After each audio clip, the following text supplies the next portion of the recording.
destroys the democratic structure, and finally the framework of what one can call the deep state or the agencies. And the result of this has been the first पहला काम इस चक्रव्यूह ने क्या किया, जो हिंदुस्तान को रोजगार देते हैं, स्मॉल एंड मीडियम बिजनेसेस हैं, जो करोड़ों युवाओं को रोजगार देते थे, उन पर इस चक्रव्यूह ने आक्रमण किया। कैसे किया? नोटबंदी, जीएसटी और टैक्स टेररिज्म। आप लोग आतंकवाद की बात करते हो, पूरे देश में अगर कोई भी व्यक्ति छोटा बिजनेस चलाता है तो रात को उसको फोन कॉल आता है इनकम टैक्स डिपार्टमेंट से, जीएसटी से, और टैक्स टेररिज्म का वो शिकार बनता है। इस टैक्स टेररिज्म को रोकने के लिए बजट में आपने कुछ नहीं किया है। तो टैक्स टेररिज्म के कारण और ये जो आपकी नीतियां हैं, जो आपने कोविड के समय बड़े बिजनेसेस की मदद की और जो स्मॉल एंड मीडियम बिजनेसेस थे उनको खत्म किया, उसके कारण आज हिंदुस्तान के युवाओं को रोजगार नहीं मिल सकता है। बिल्कुल एक युवा को रोजगार नहीं मिल सकता है। अब फाइनेंस मिनिस्टर बैठी हैं, अब युवाओं के लिए आपने क्या किया?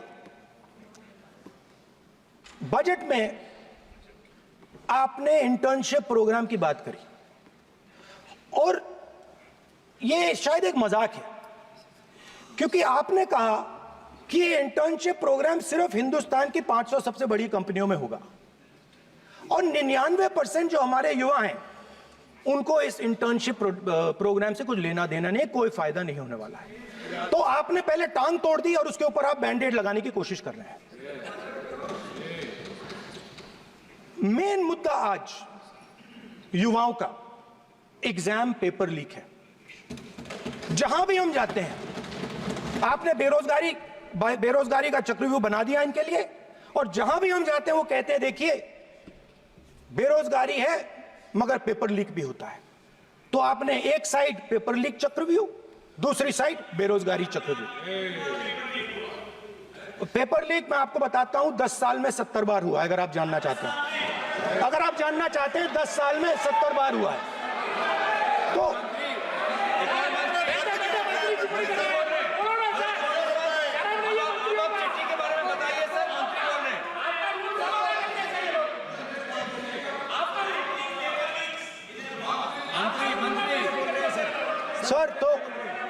सर तो पेपर लीक के बारे में फाइनेंस मिनिस्टर ने बजट में एक शब्द नहीं कहा है।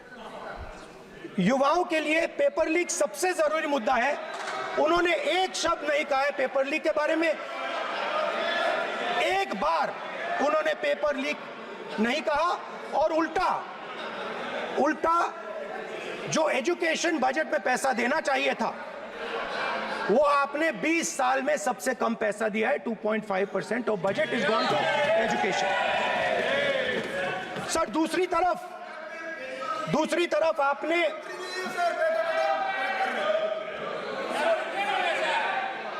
आपकी नहीं मानते सर, ये रनिंग कमेंट्री कर रहे हैं सर।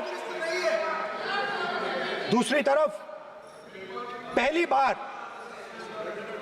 सेना के जवानों को आपने अग्निवीर के चक्रव्यूह में फंसाया। सही बात।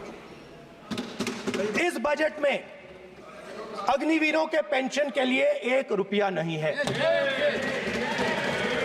आप अपने आप को देशभक्त कहते हो, मगर जब अग्निवीरों की मदद करने की बात आती है, जवानों को पैसा देने की बात आती है, तो बजट में आपको 1 रुपया नहीं दिखाई देता। उनकी पेंशन के लिए 1 रुपया आपने नहीं दिया।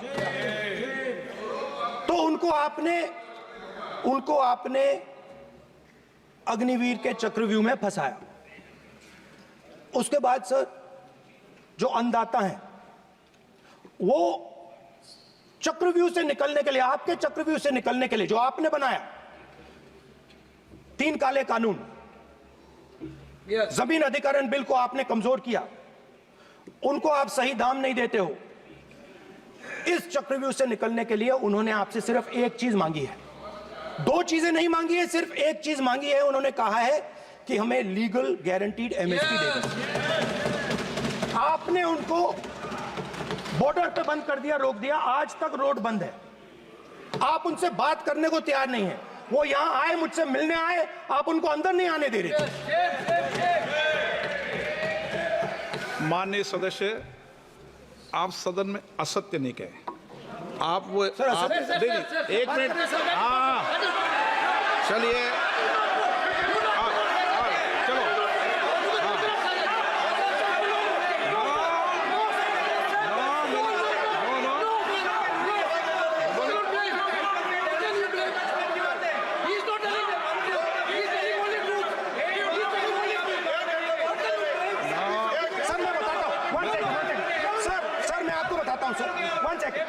सर मैं आपको फैक्ट बताता हूं सर, जो मुझे एक सेकंड, हाँ बता, मैं आपको फैक्ट बताता हूं, फिर आप मुझे करेक्ट कर दीजिए स्पीकर सर।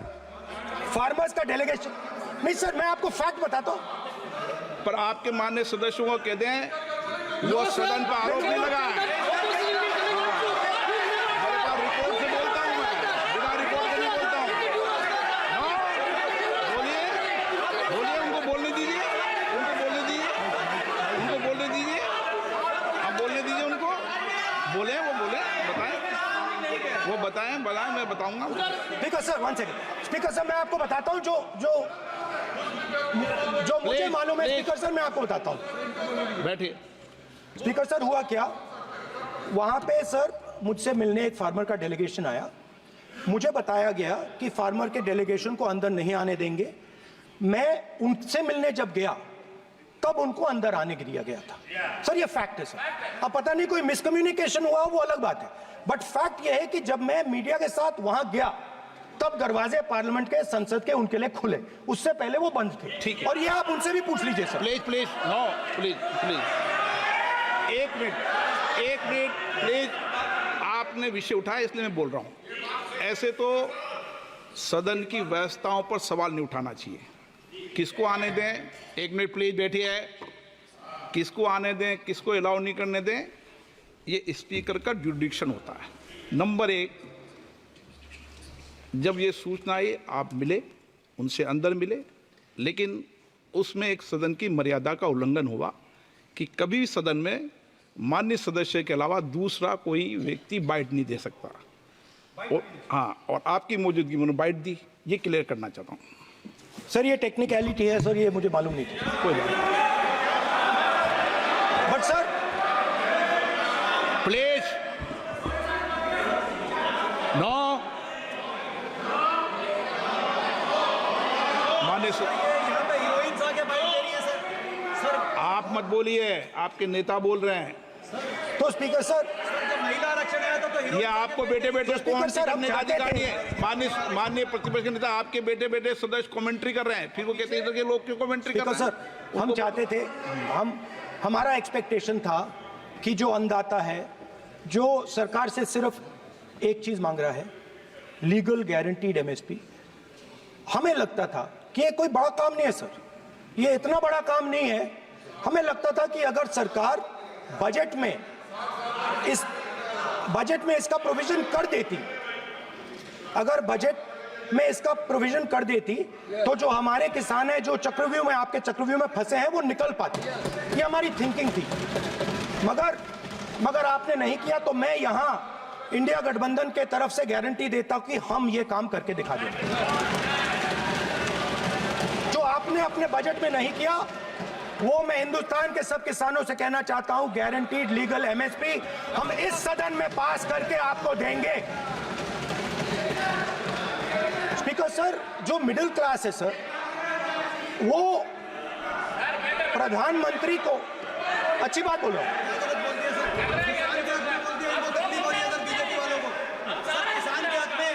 अगर नेताजी पक्ष बोल रहे हैं तो आप बैठे बैठे टिप्पणी आप मत करो, आप करोगे तो वो भी करेंगे, आप मत करो, मैं सब साइलेंट करो। प्लीज फिर टिप्पणी कर रहे हो आप, प्लीज।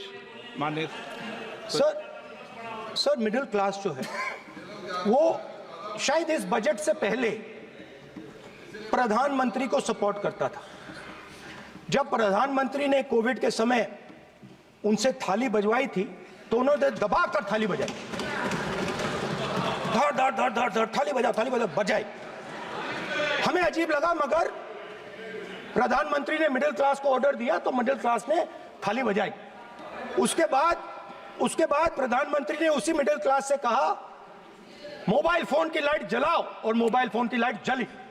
मिडिल क्लास ने, पूरे हिंदुस्तान में मिडिल क्लास ने मोबाइल फोन की लाइट जला दी। अब इस बजट में आपने उसी मिडिल क्लास के एक छुरा पीठ में मारा, दूसरा छुरा छाती में, एक इधर मारा और एक इधर मारा। इंडेक्सेशन जो आपने कैंसिल की वो पीठ में छुरा था, और जो कैपिटल गेन्स टैक्स आपने बढ़ाया वो छाती में छुरा था। आपने long term capital gains tax को 10% से 12.5% किया, यहां छाती मारी, यहां छुरी मारी, और शॉर्ट टर्म को 15 से 20% छुरी मारी। दुख की बात है, मगर इसमें एक इंडिया गठबंधन के लिए एक हिडन बेनिफिट है। मिडिल क्लास अब आपको छोड़ने जा रही है और इस साइड आ रही है। तो मेरा कहना है, जहां भी आपको मौका मिलता है आप चक्रव्यूह बना देते हो। एक चांस मिलता है आप चक्रव्यूह बना देते हो। हम चक्रव्यूह तोड़ने का काम करते हैं। हमारे बजट में किसान का कर्जा माफ हुआ, चक्रव्यूह तोड़ा। मनरेगा हुआ, चक्रव्यूह तोड़ा। तो हम चक्रव्यूह तोड़ने का काम करते हैं, आप चक्रव्यूह बनाने का काम करते हो। आप चाहते हो कि हिंदुस्तान छोटे छोटे खांचों में रहे, और हिंदुस्तान के गरीब लोग सपना ना देख पाए। सिर्फ अदानी और अंबानी। अरे क्या सर मैं सर कैसे बोलूं सर? माननीय सदस्य, एक मिनट सर माननीय सदस्यगण,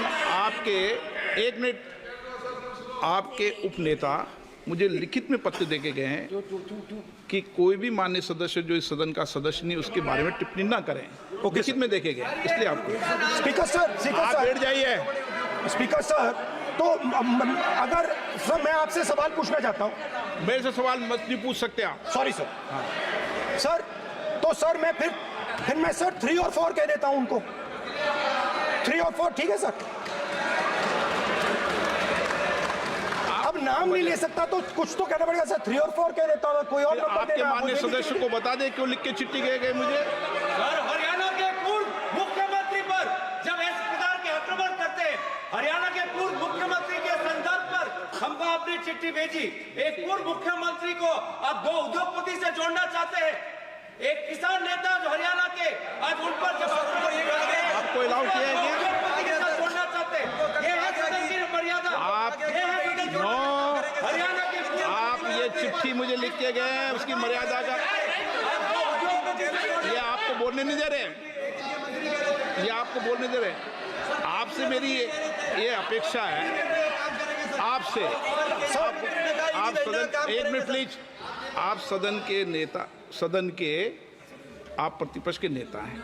ये सदन की अपेक्षा रहती है कि हम सदन का डेकोरम, डिसिप्लिन और उसको बढ़ा के रखें। स्पीकर सर, इसलिए आप जो विषय रखें वो नियम प्रक्रिया में रखें। स्पीकर सर मगर मैं ये कैसे कहूं, इन लोगों के इनका इंडिकेशन कैसे दूं मैं सर?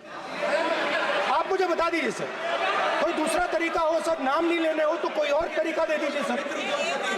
अच्छा, एक मिनट,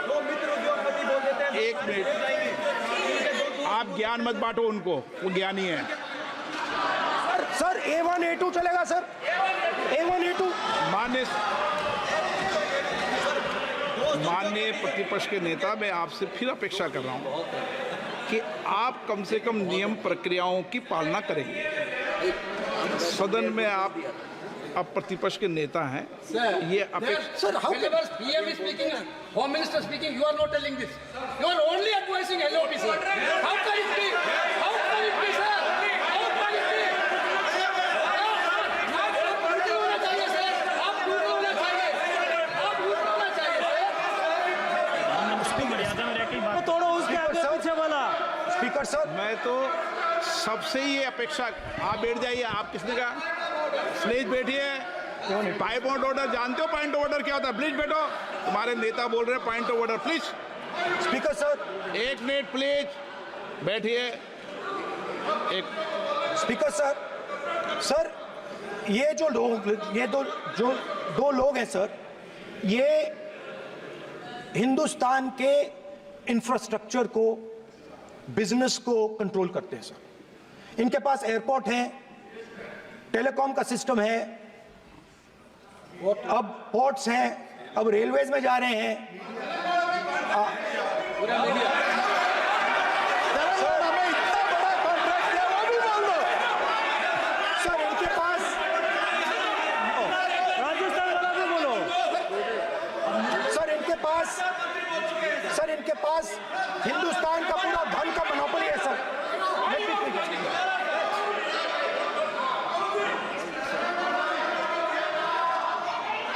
सर इनके पास हिंदुस्तान के धन की मोनोपोली है। तो सर मैं समझ नहीं पा रहा हूं इनके बारे में मैं इंडिकेट कैसे करूं।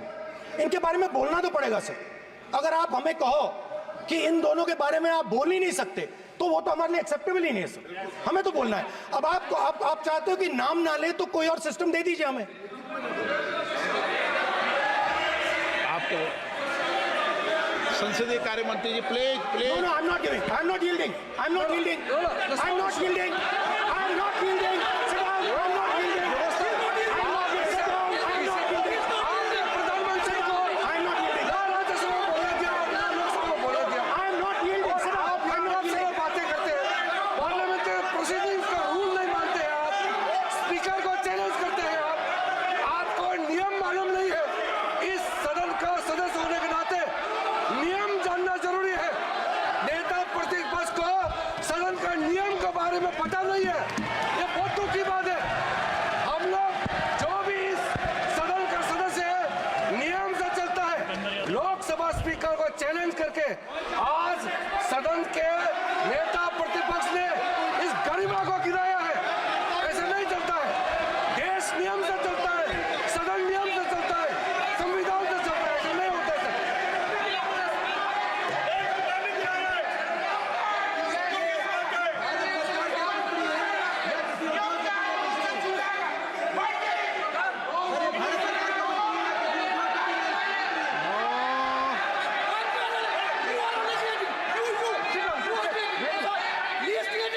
You're ruining my प्लीज देखो, माननीय प्रतिपक्ष के नेता, आपके सदस्य आपको नहीं बोलने देना चाहते। Speaker, सबसे ज्यादा डिस्टर्बेंस वो कर रहे हैं। Sir I understand sir. बैठ के टिप्पणी कर रहे हैं। सर, मैं समझता एक हूं। मिनट, वो बैठ कर टिप्पणी कर रहे हैं, कोई सदस्य खड़ा है, यही आपको डिस्टर्बेंस कर रहे हैं सबसे ज्यादा। Speaker sir, Rahul Gandhi ji please, आपको नहीं बोलना है। Please Rahul Gandhi. Speaker sir मैं बात समझता हूँ। प्लीज एक मिनट प्लीज। स्पीकर सर मैं समझता हूँ मंत्री जी को अदानी जी और A1 और A2 की रक्षा करनी है। मैं समझता हूँ, नो प्रॉब्लम। वो सर ऊपर से ऑर्डर आया है सर। सर ऊपर से ऑर्डर आया है सर, मैं समझता हूँ। मैं इस पर कोई टिप्पणी नहीं करूंगा।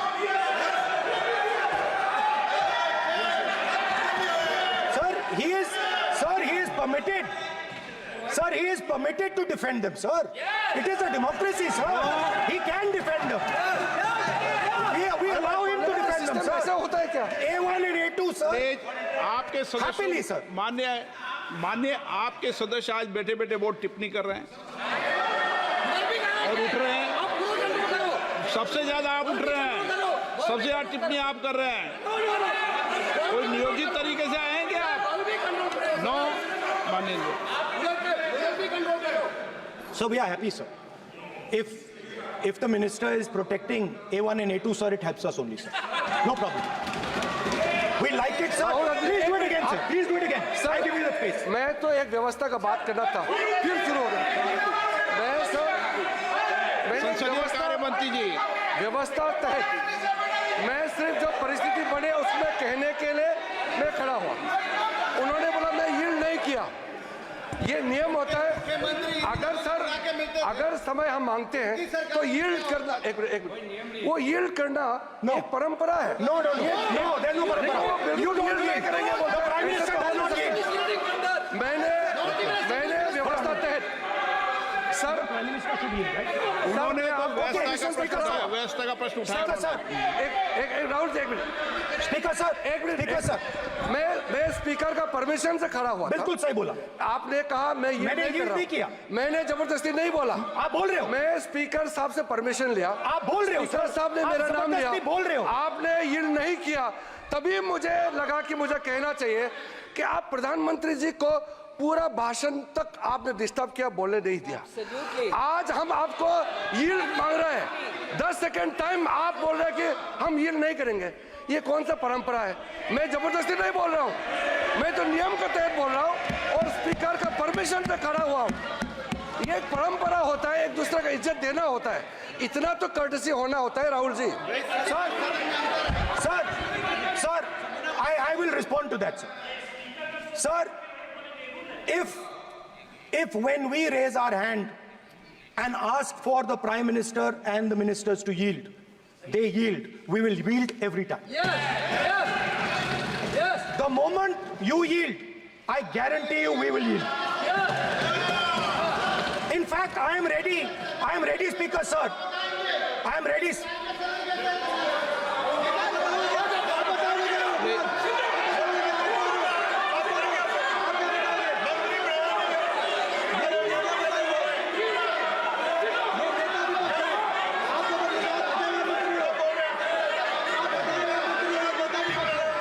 Speaker, sir. देखिए, आप सभी लोग आप प्रतिपक्ष के नेता को डिस्टर्बेंस कर रहे हैं और मैं आपको बार आप डिस्टर्बेंस कर रहे हैं और वेणुगोपाल जी सब जगह डिस्टर्बेंस कर रहे हैं। आप नोट कर लीजिए, ये योजना से स्पीकर सर, देश में ये कौन कर रहा है? तकरीबन 73% दलित, आदिवासी और पिछड़े वर्ग के लोग हैं और ये हिंदुस्तान की मेन शक्ति है, स्ट्रेंथ है और सच्चाई है कि इनको कहीं भी जगह नहीं मिलती है। इनको बिजनेस में जगह नहीं मिलती है, इनको कॉर्पोरेट इंडिया में जगह नहीं मिलती है, इनको सरकारों में जगह नहीं मिलती है।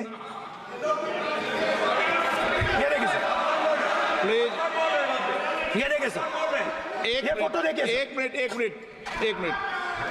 मिनट प्रतिपक्ष, एक मिनट। मैंने पहले भी आपसे अपेक्षा की थी, अब आप प्रतिपक्ष के नेता हैं, संवैधानिक दायित्वों पर है। क्या सर? ओके, एक सर मैं फोटो दिखा रहा हूँ, एक फोटो दिखा रहा हूँ। एक मिनट, आपने टीवी ऑफ कर दिया सर? नो टीवी कोई ऑफ नहीं है। वो देखिए सर, ऑफ हो गया। मेरा फोटो दिखा, कोई नहीं होता सर ऑफ है सर। नो सर दिखाइए सर, एक ऑफ है सर। नो आप टीवी ऑफ कर देते हो। प्लीज आप बैठिए, एक बात सुनिए। ओके सर, नहीं आप Apologize, sir. नहीं नो अपोलाइज, मैं आपको अपोलाइज के लिए दिखे रहा।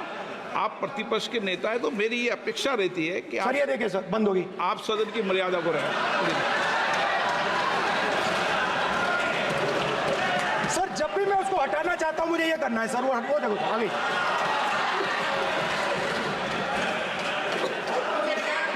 क्या डर रहे हैं सर फोटो से? शिव जी के फोटो से डरते हैं सर, इस फोटो से डरते हैं अभी ये। पोस्टर नहीं आने दूंगा, गलत तरीका है ये, नहीं आने देंगे, पोस्टर नहीं लेना देंगे सदन में। सर फोटो गलत तरीका है ये। नो सर फोटो दिखाना गलत नहीं है सर, आपकी परमिशन लेके परमिशन नहीं है आपको। सर मैं ये फोटो दिखाना चाह रहा हूँ, नियम के तहत नहीं सर मैं समझाना चाह रहा हूँ। नियम के तहत परमिशन नहीं है माननीय। अच्छा सर मैं ये फोटो समझाना चाह रहा हूँ सर, इसमें ये जो बजट का जो हलवा है सर ये बट रहा है और इस फोटो में सर मुझे एक ओबीसी अफसर नहीं दिख रहा, एक आदिवासी अफसर नहीं दिख रहा, एक दलित अफसर नहीं दिख रहा मुझे। ये हो क्या रहा है सर? सर देश का हलवा बट रहा है सर और इसमें 73% का एक है ही नहीं सर। ये आप लोग हलवा खा रहे हो, और बाकी देश को हलवा मिल ही नहीं रहा है। ठीक है सर, 20 अफसरों ने बजट को तैयार किया, हमने पता लगाया है। 20 अफसर, शांत हो जाइए प्लीज सर। 20 अफसरों ने, उनके नाम मेरे पास है, अगर आप नाम चाहते हैं मैं दे दूंगा। 20 अफसरों ने हिंदुस्तान का बजट तैयार किया है। मतलब हिंदुस्तान का जो हलवा है 20 लोगों ने बांटने का काम किया है। अब स्पीकर सर, उन 20 लोगों में से 90% लोगों में से 90% लोगों में से सिर्फ 2 हैं, एक माइनॉरिटी और एक ओबीसी। और इस फोटो में एक भी नहीं है। मतलब फोटो में आपने पीछे कर दिया, फोटो में तो आने नहीं दिया आपने, कोई नहीं आ सकता। और मैं चाहता था कि बजट में जाति जनगणना की बात उठे, जो पूरा देश चाहता है। 90% हिंदुस्तान जाति, 95% जाति जनगणना चाहता है। कौन चाहते हैं? दलित चाहते हैं, आदिवासी चाहते हैं, पिछड़ा वर्ग चाहता है, गरीब जनरल कास्ट के लोग चाहते हैं, माइनॉरिटी चाहते हैं, सब चाहते हैं, क्योंकि सब लोगों को यह पता लगाना है कि हमारी भागीदारी कितनी है, हमारी हिस्सेदारी कितनी है। मगर सर, मैं देख रहा हूं सर, सरकार हलवा बांटती जाती है, और बांटता कौन है? वही 2-3% लोग, और बंटता किसको है? वही 2-3% लोग। और बाकी हिंदुस्तान, 90% हिंदुस्तान देख। फाइनेंस मिनिस्टर मुस्कुरा रही हैं, कमाल की बात है। ये हंसने की चीज नहीं है मैडम, ये हंसने की बात नहीं है, ये जाति जनगणना है, ये जाति जनगणना है। इससे देश बदल जाएगा।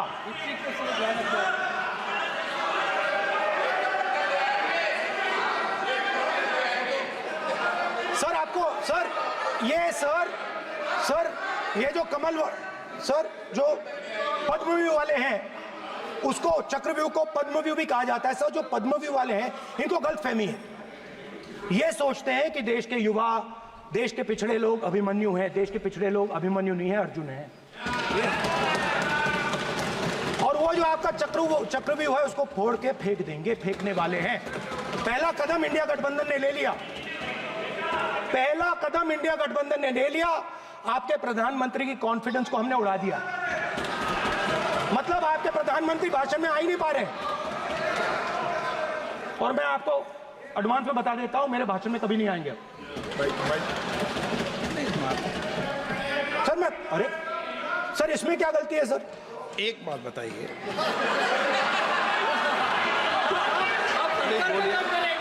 सर तो जो पद्मव्यूह वाले लोग हैं सर, जो कमल फॉर्मेशन वाले लोग हैं, उनको हिंदुस्तान का नेचर नहीं समझ आया। हिंसा, नफरत हिंदुस्तान का नेचर नहीं है। चक्रव्यूह हिंदुस्तान का नेचर नहीं है। हिंदुस्तान का नेचर अलग है। हिंदुस्तान के नेचर के बारे में अब मैं आपको बनाना चाहता हूं। हर धर्म में चक्रव्यूह के खिलाफ फॉर्मेशन होता है, हर धर्म में। माननीय सदस्य, आप जानते हो हिंदू धर्म में चक्रव्यूह का ऑपोजिट क्या होता है, जानते हो आप चेयर को एड्रेस। मैं बताता हूं सर। शिव की बारात होती है सर। शिव की बारात में कोई भी आ सकता है, किसी भी धर्म का कोई भी व्यक्ति आ सकता है, बारात में आ सकता है, नाच सकता है, गा सकता है, अपना सपना देख सकता है।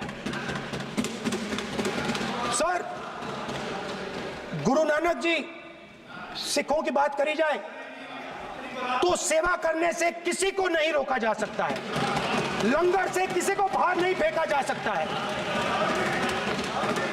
सर इस्लाम में कोई भी मस्जिद में आ सकता है, चर्च में कोई भी घुस सकता है, संघा में कोई भी आ सकता है सर, मगर इनके चक्रव्यूह में सिर्फ 6 लोग हैं सर। तो ये लड़ाई शिव की बारात और चक्रव्यूह के बीच में है। हम चक्रव्यूह तोड़ते हैं, हम चक्रव्यूह तोड़ने का काम करते हैं। मनरेगा, हरी क्रांति, आजादी, कॉन्स्टिट्यूशन, ये चक्रव्यूह को तोड़ने के काम हैं। इससे देश में खुशी आती है, डर मिटता है, कॉन्फिडेंस आती है। आप पद्मव्यूह चक्रव्यूह बनाने का काम करते हो। चक्रव्यूह शिव की बारात को हरा ही नहीं सकता है। आप अपने इतिहास को देखिए, आप अपने आप को हिंदू कहते हो, आप हिंदू कहते हो, आप हिंदू धर्म को समझते नहीं हो।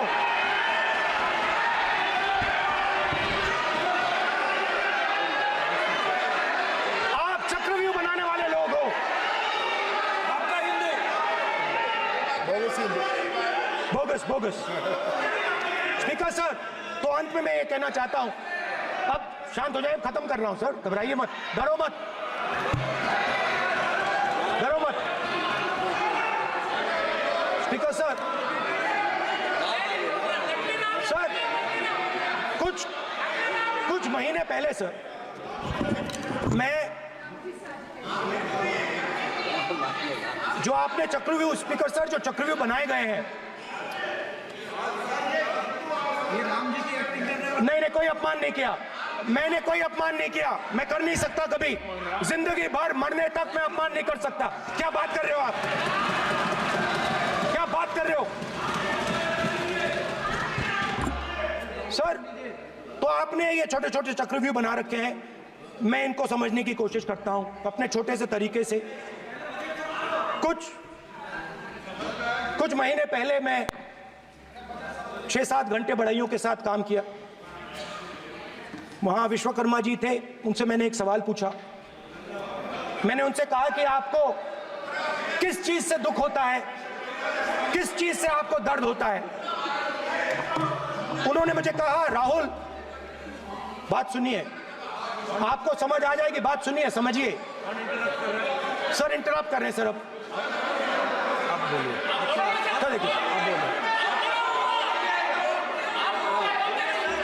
आप इतना इंटरप्ट करते हो और मैंने- बोलते हो बेटे बेटे, आप तो पूरे भाषण में बेल में आ जाते हो, सवाल करते हो इंटरप्ट करने का।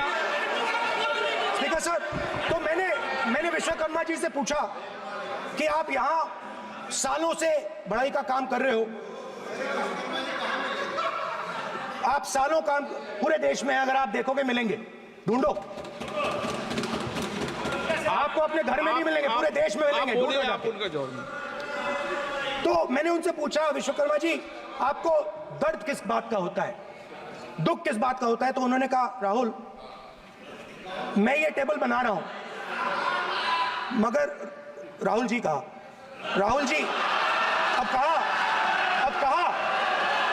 वो मुझे अच्छा नहीं लगा, वो मुझे अच्छा नहीं लगा, मगर कहा सच्चाई है। तो उसने कहा, राहुल जी मुझे दुख इस बात का होता है, मुझे दुख इस बात का होता है कि मैं ये टेबल बनाता हूं, मगर जिस शोरूम में ये टेबल रखी जाती है उस शोरूम में मैं अंदर जा ही नहीं सकता। कुछ ही दिन पहले सुल्तानपुर के रास्ते पे मैं एक भाई के साथ, मोची भाई के साथ बैठा, उससे मैंने ये सवाल पूछा, आपको दुख किस बात का होता है? कहता है, राहुल जी मेरा सम्मान सिर्फ मेरे पिता ने किया था और किसी ने नहीं किया। तो मेरा कहना है सर, ये जो आपने चक्रव्यूह बनाया है, इस चक्रव्यूह से करोड़ों लोगों को नुकसान हो रहा है, दर्द पहुंच रहा है, और हम इस चक्रव्यूह को तोड़ने जा रहे हैं। और तोड़ने का सबसे बड़ा तरीका जिससे आप लोग डरते हो, कांपते हो, वो है जाति जनगणना। और जैसे मैंने कहा था कि इंडिया गठबंधन गारंटीड लीगल एमएसपी इस सदन में पास करेगी, वैसे ही मैं कह रहा हूं, आपको अच्छा लगे ना लगे, जाति जनगणना इस हाउस में, इस सदन में पास करके हम आपको दिखाएंगे।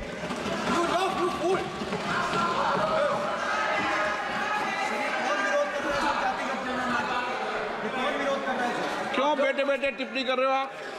क्यों बेटे बेटे टिप्पणी कर रहे हो? फिर वो टिप्पणी करेंगे। स्पीकर सर, जाति जनगणना से ये जो छोटे छोटे खांचे आपने बनाए हैं, ये जो आपने सिस्टम बनाया है, चक्रव्यूह का सिस्टम बनाया है, ये टूट जाएगा।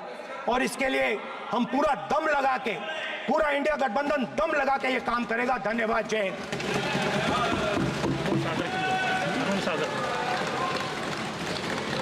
राजनाथ सिंह जी। अध्यक्ष महोदय, नेता प्रतिपक्ष ने बजट के संबंधित जो भी भ्रांतियां पैदा की हैं, जब बजट से संबंधित जवाब देने के लिए वित्त मंत्री जी खड़ी होंगी तो उन भ्रांतियों को लेकर जो भी क्लैरिफिकेशन देना है, जो कुछ भी देश को संदेश देना है, वो अपनी तरफ से संदेश देंगी। क्योंकि मैं मानता हूं कि कई भ्रांतियां बजट को लेकर पैदा की गई हैं, लेकिन देश की सीमा की सुरक्षा जिन बहादुर जवानों के हाथों में रहती है, सेना के जवानों में, यह इतना संवेदनशील मुद्दा है इस देश की सुरक्षा का। और सेना से जुड़े हमारे अग्निवीर के जवानों को लेकर जो देशवासियों को गुमराह करने की कोशिश की जा रही है, उस संबंध में मैं कहना चाहता हूं अध्यक्ष महोदय, जब भी आपका आदेश होगा इस सदन के समक्ष मैं पूरी तरह से अपना अग्निवीरों को लेकर स्टेटमेंट देने को तैयार हूं। विष्णुदत्त शर्मा। हाँ, क्या आपने अपनी बात खत्म कर दी ना? सर जवाब देना सर। आपने कहा सर जवाब देना। आपने कहा उन्होंने कुछ नहीं बोला, उन्होंने आपके शब्दों को बोला कि सर एक मिनट, मेरा नाम लिया है सर। हाँ, तो मैं बोलने दूंगा आपको। एक मिनट। अग्निवीर पे विषय पर उन्होंने कहा कि मैं सारे विषय पर चर्चा करने को तैयार हूं, ये काम। सर डिफेंस मिनिस्टर ने कहा कि मैंने अग्निवीर की बात उठाई। सर पहले भी डिफेंस मिनिस्टर ने कहा था कि शहीद अग्निवीर परिवारों को कॉम्पनसेशन दिया गया है, और उन्होंने कहा, हाउस में कहा कि 1 करोड़ रुपया कॉम्पनसेशन दिया गया है, मगर सर वो गलत था। सर उस शहीद परिवार को इंश्योरेंस दिया गया था, कॉम्पनसेशन नहीं दिया गया था। सर मैं ये कहना चाहता हूं सर, ये सच है सर। और सर भाषण के एकदम बाद सर कॉम्पनसेशन गया था सर। सर ये सच्चाई है सर, इसको कोई नकार नहीं सकता, ये सच्चाई है सर। सर आखिरी बात सर, आपने एक और चक्रव्यूह बना दिया है सर। मीडिया वालों को सर आपने पिंजरे में बंद कर दिया सर, उनको बाहर निकाल दीजिए प्लीज। एक मिनट। माननीय आप प्रतिपक्ष के नेता हैं और ये मैं आपसे हंस रहे हैं आप, ये तरीका आपका, आप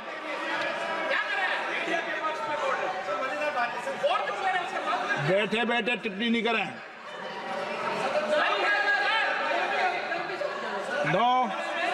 आपने माननीय प्रतिपक्ष के आप नेता हैं, मैं आपसे ये अपेक्षा करता हूं कि आप नियम प्रक्रिया को पूरा पढ़ ले पहले एक बार। मुझे अच्छा लगेगा आप नियम प्रक्रिया को पढ़ लें।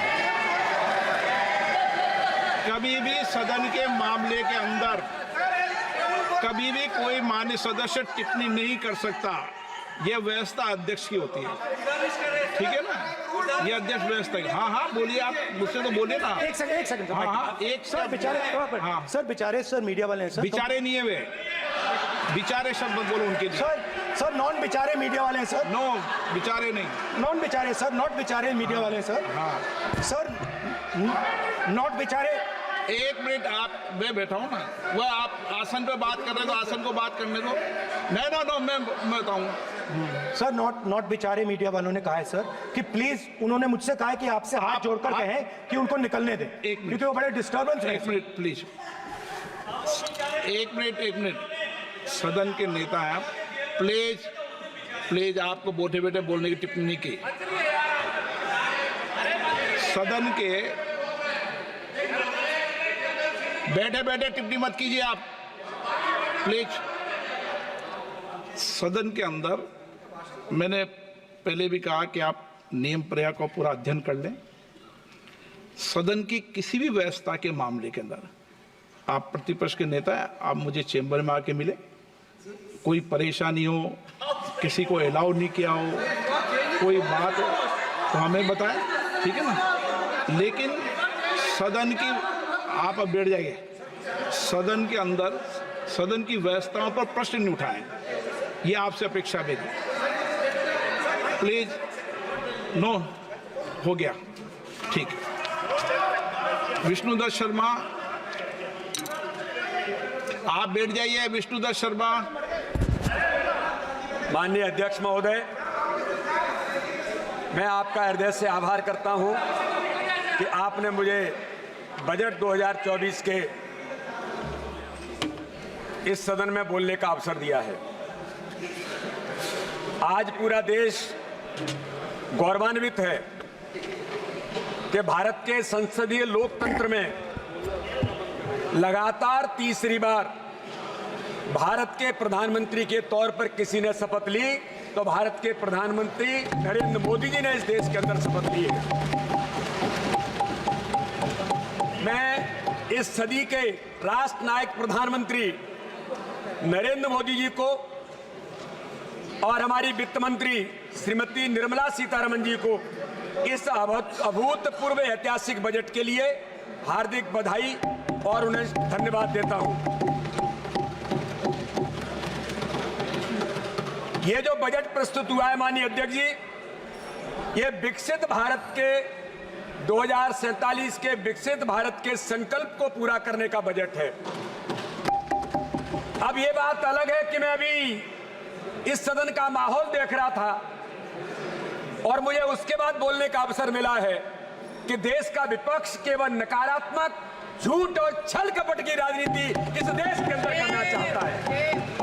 ये दुर्भाग्य है इस देश का कि इस प्रकार का विपक्ष आज इस भूमिका में सदन के अंदर वो लगातार इस भूमिका को प्रस्तुत कर रहे हैं। माननीय अध्यक्ष जी, यह बजट ओवैसी जी को जब वो बोल रहे थे तो वो कह रहे थे कि 17 करोड़ मुसलमानों को इस बजट के अंदर कोई अवसर नहीं मिला है। मैं आज कहना चाहता हूं कि भारत के अंदर माननीय प्रधानमंत्री मोदी जी ने, हमारी वित्त मंत्री जी ने 10 वर्षों के अंदर सबका साथ, सबका विकास और सबके विश्वास पर जो काम इस भारत के अंदर किया है वो भारत के प्रधानमंत्री मोदी जी ने किया है। हर समाज वर्ग को यह बजट सर्वस्पर्शी, सर्वसमावेशी और विकासोन्मुखी 140 करोड़ देशवासियों की आशाओं, आकांक्षाओं और अमृत काल के सभी संकल्पों को सिद्ध करने वाला बजट है। आम बजट 2024-25 विकसित भारत और आत्मनिर्भर भारत के निर्माण का आर्थिक दस्तावेज इस बजट के माध्यम से माननीय प्रधानमंत्री के नेतृत्व में प्रस्तुत हुआ है। माननीय अध्यक्ष जी, मैं इस सदन के अंदर कहना चाहता हूं कि जब हम मध्य प्रदेश का चुनाव लड़ रहे थे तब मध्य प्रदेश के चुनाव में उस समय हमने, मध्य प्रदेश की जनता ने कहा कि मध्य प्रदेश के मन में मोदी हैं और मध्य प्रदेश के मन में मोदी के अभियान के साथ हमने विधानसभा में रिकॉर्ड बनाया और लोकसभा के अंदर तो देश के इतिहास में 29 की 29 सीटें जीत करके मोदी जी को मध्य प्रदेश की जनता ने आशीर्वाद दिया। और इसलिए माननीय अध्यक्ष महोदय, मैं आज कहना चाहता हूं कि मध्य से बजट के अंदर जो 2024-25 का बजट, एक मिनट माननीय प्रधान, एक मिनट प्लीज। माननीय सदस्य प्लीज, सुरेश जी बैठिए, मणिकर जी बैठिए, प्लीज बैठिए। थोड़ी सदन की मर्यादाओं को रखे। माननीय 2024-25 का बजट माननीय वित्त मंत्री निर्मला सीतारमण जी जो प्रस्तुत किया है, उस बजट के अंदर मैं मध्य प्रदेश की ओर से माननीय प्रधानमंत्री का धन्यवाद करना चाहता हूं कि माननीय प्रधानमंत्री जी ने इस बजट के अंदर 97,907 करोड़ रुपए, जो पिछले बजट की तुलना में 11,205 करोड़ रुपए अधिक है, ये प्रधानमंत्री मोदी जी के मन में मध्य प्रदेश हमेशा रहा है। इसलिए मध्य प्रदेश की जनता की ओर से माननीय प्रधानमंत्री का, माननीय वित्त मंत्री का धन्यवाद करता हूं। माननीय अध्यक्ष महोदय, वित्त मंत्री जी को मैं हार्दिक धन्यवाद करता हूं कि मध्य प्रदेश के बजट के लिए रेल मंत्रालय में माननीय रेल मंत्री अश्विनी वैष्णव जी का भी मैं धन्यवाद करता हूं कि 14,738 करोड़ रुपए जो मध्य प्रदेश को दिए हैं, जो कांग्रेस के समय में केवल 632 करोड़ था। आज मध्य प्रदेश का रेल का बजट 14,738 करोड़ माननीय प्रधानमंत्री के नेतृत्व में आदरणीय वित्त मंत्री जी ने दिया है। मध्य प्रदेश में रेलवे का 100% इलेक्ट्रिफिकेशन एक ऐतिहासिक कदम माननीय प्रधानमंत्री के नेतृत्व में हुआ है। तो विगत 10 वर्षों में 1062 फ्लाईओवर से लेकर के कई प्रकार के रेल की सौगातें माननीय प्रधानमंत्री जी के नेतृत्व में मध्य प्रदेश को मिली है। माननीय अध्यक्ष महोदय, माननीय प्रधानमंत्री नरेंद्र मोदी जी ने 2014 में शपथ ली थी। तब कहा था कि मेरी सरकार गरीबों को समर्पित सरकार है। मैं आज इस सदन में उल्लेख करना चाहता हूं कि कांग्रेस ने 55 वर्षों तक इस देश पर राज किया। कांग्रेस के उस समय के प्रधानमंत्री, मैं उनका नाम उल्लेख इसलिए नहीं करना चाहता, वे सदन के सदस्य नहीं है, लेकिन मैं कहना चाहता हूं माननीय अध्यक्ष महोदय, वो कहते थे इस देश के अंदर कि हम 100 रुपए अगर गरीब के लिए भेजते हैं तो 85 पैसे दलाल और बिचौलिए खा जाते हैं, केवल 15 पैसे गरीब तक पहुंचता है। लेकिन आज मैं गर्व के साथ कह सकता हूं कि 2014 के बाद माननीय प्रधानमंत्री नरेंद्र मोदी जी ने गरीबी हटाने का नारा नहीं दिया, लेकिन आज इस देश के अंदर प्रधानमंत्री मोदी जी के नेतृत्व में जो बजट के अंदर फिर प्रावधान किए हैं, उसके आधार पर गरीब कल्याण की योजनाओं के आधार पर आज इस भारत के अंदर 25 करोड़ लोग गरीबी रेखा से ऊपर उभर करके आए हैं। ये मोदी जी के रहते ही इस देश के अंदर संभव हुआ है। माननीय अध्यक्ष महोदय, माननीय प्रधानमंत्री नरेंद्र मोदी जी ने गरीब कल्याण अन्न योजना जो 2020 से लागू हुई, 80 करोड़ परिवारों को निःशुल्क अनाज, आयुष्मान भारत योजना में 30 करोड़ लोगों को 5 लाख रुपए का फ्री का इलाज कराने का अधिकार, तो प्रधानमंत्री आवास योजना में माननीय प्रधानमंत्री नरेंद्र मोदी जी ने 4 करोड़ परिवारों को उनके सर पर छत देकर उनके जीवन में खुशी लाने का काम किया। तो माननीय प्रधानमंत्री नरेंद्र मोदी जी ने उज्ज्वला योजना के माध्यम से 10 करोड़ से अधिक बहनों को चूल्हे से मुक्ति दिलाकर गैस सिलेंडर उपलब्ध कराने का काम इस भारत के अंदर किया है। आज मैं कहना चाहता हूं कि प्रधानमंत्री ग्राम सड़क योजना से जब अटल बिहारी वाजपेयी थे, तब इस देश को उन्होंने गांव-गांव को सड़कों से जोड़ा।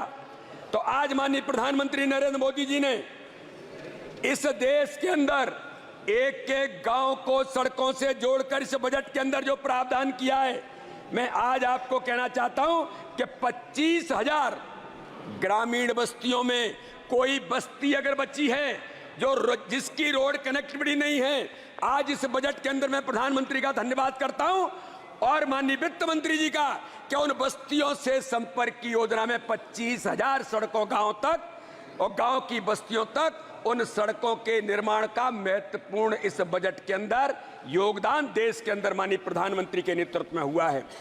आज मैं कहना